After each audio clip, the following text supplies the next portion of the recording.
Mate, you got a light? Go have something. What you got, mate?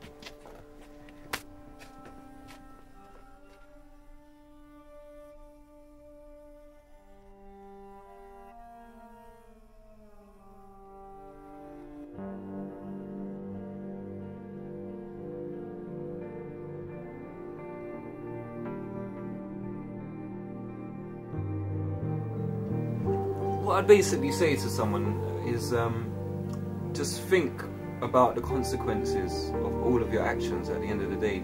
It might seem like such a small thing to just pick up a knife in the kitchen and go out on the street. If you feel like everyone else is doing it, then you think, why not?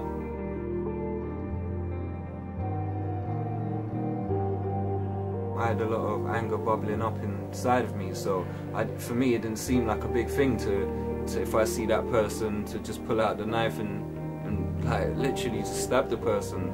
You know what I mean? I didn't think to myself, well, that might kill the person, and then I'm going to be on the run, and what about my family, and what about his family? You know what I'm saying? He's got a mother, he's got this, he's got that. I didn't think about any of those things, but you got to understand, when you're angry and you're going out on the streets day in, day out, you've got people that want to do bad things to you.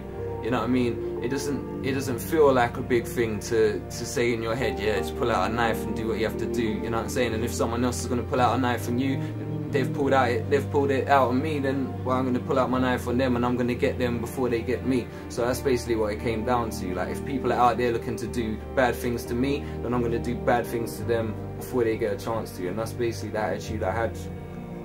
That's how I felt.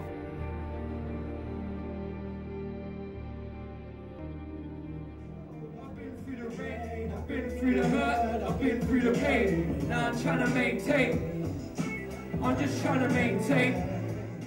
He had a knife, I had a knife, and I'm standing there, and the harsh reality of what knives can do and what carrying a knife really hit me in that situation, and I don't really feel like I was prepared. So little time, we all got our problems. You wouldn't want to live with mine, I guess I wouldn't want to live with yours. I shed tears. Here I am, I've pulled out my knife, here I am, he's standing there, now what? Like, you know what I'm saying? And to be perfectly honest with you, I wasn't prepared for that until it actually happened, and I didn't know how I'd react until it happened.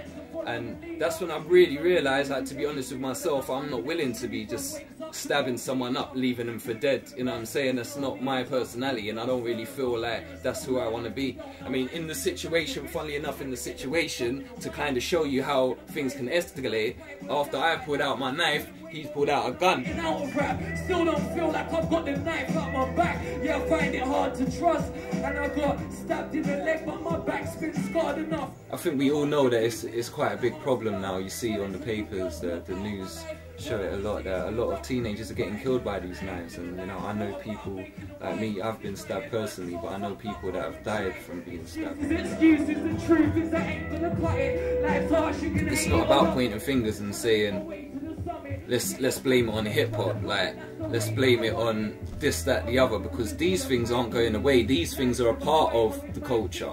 So what you've got to do is understand the culture, and you've got to basically give them an option, give them something that they can do rather than do that. You know what I mean? So you can't just say, just be different. You can't just say to a person, just completely change who you are, stop being who you are. What you've got to do is, you've got to say, use your energies and put them into something else. We've got to give them an option out there.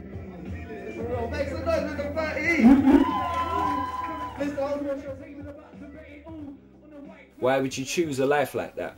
And why would you want to be a person that can just stab someone up or kill someone without no remorse? Like me, I've got a mum, like, you know what I'm saying? I've got to look my mum in the eye at the end of the day, and I know she, like, there's unconditional love, but at the end of the day, if I come home and said I've killed someone, like the police turned up at the door and said, your son's killed someone, he's gone out premeditated and killed someone, you know what I'm saying, and then just walked on about his life like normal, you know, she's not going to look at me like the same ever again, kind of thing, and I could never take that. Bottom line is, I don't want to be that person.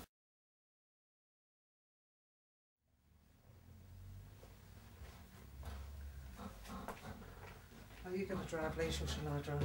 No, I'll drive. I'll put her in the car. Is that all right?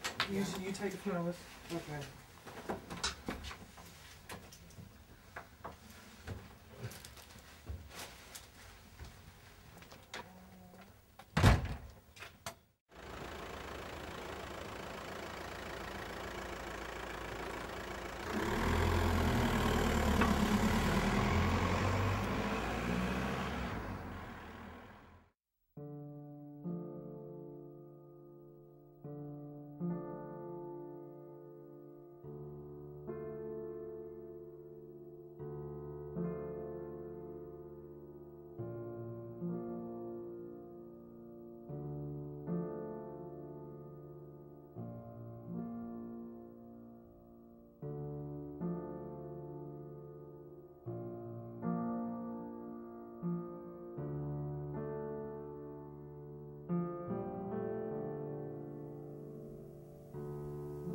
he wasn't a loud sort of child, you know. The loudest thing about him was his laugh.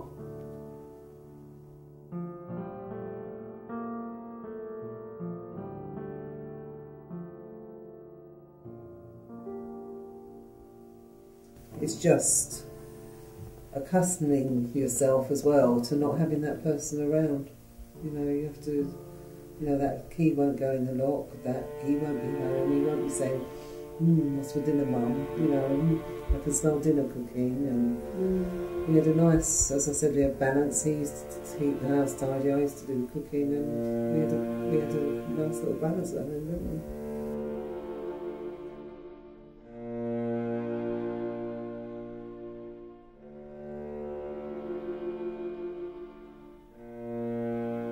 You never think you'll have to bury your child as a parent.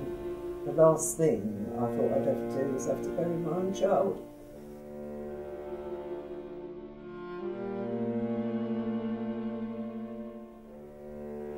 Every time the soldiers killed at war, I'll cry because I know as a mother, the fact that your son or your child has died is so much harder to deal with. And every killing that's on the street, you just think, the ripple effect, the family, the friends. I just did not believe it. I was just like, no way.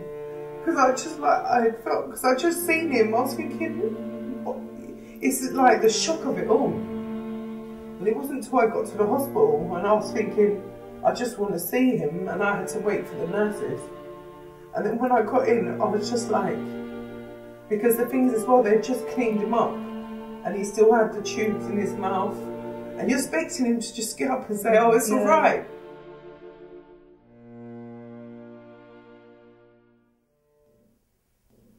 It's hard when you're a youth, saying that walking away is bigger.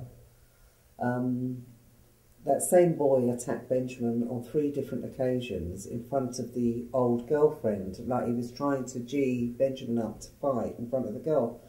And Benjamin went and spoke to one of the girls he was going out with, Lizzie, and said, I'm not fighting him in front of that girl. I think it wasn't so much Benjamin. I think somebody would have died at that boy's hands at the end of the day, because we afterwards found out that there'd been incidents where he had threatened other boys with a knife. And nothing had ever been done about it. And I don't think it tried to, you know, the court case and that tried to make it look as if it was him and Benjamin. But sincerely in my heart, it would have been, if it hadn't been Benjamin, it would have been someone else. He walked around regularly with a knife. We've heard a lot of things, like one time he stole a car, he crashed the car, left his jacket in the car, which had another hunter's knife, the same sort of knife that he killed Benjamin with. Even the jacket alone would have shown that he had an obsession, as one of the witnesses said, the boy had an obsession about knives. We were completely let down by the prosecution, who were acting on Benjamin's behalf. They didn't do their job properly. There was no picture of Benjamin at the trial. There was no character. We had some fantastic reports from the doctor, from his teachers, from a lot of people who could have just, if they had done that and they came back with the same result, I'd say, well, fair, well and good. What could we say? Because they had done a good job, but they didn't.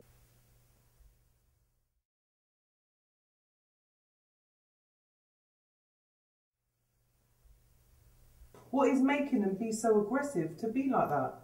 Kids are. Some people say, well, if someone's coming to look for me, I'm going to carry a knife. I'm going to get there before them. Why? Well, that instantly causes that. The knife becomes, whatever purpose that knife is picked up, defensive or offensive, it's immediately offensive, because there's a risk of you damaging somebody seriously with that knife. We hear about the deaths on the street. There's still thousands of youths that are hospitalised due to stab wounds that don't die. You see these people, I've worked in law, I know, big flash cars, gold in their hands, gold around their neck, trainers, designers.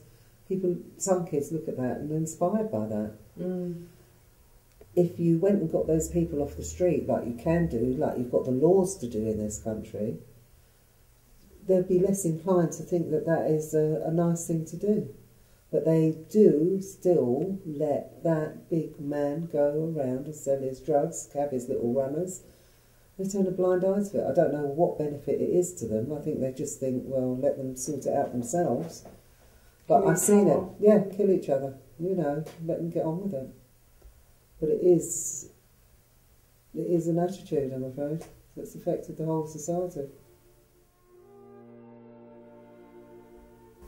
It does upset me, the fact that I'm taking flowers up for my son, whereas he should be coming round with flowers for me on a Sunday, coming round for his Sunday dinner and bringing me flowers. You know, that is what upsets me.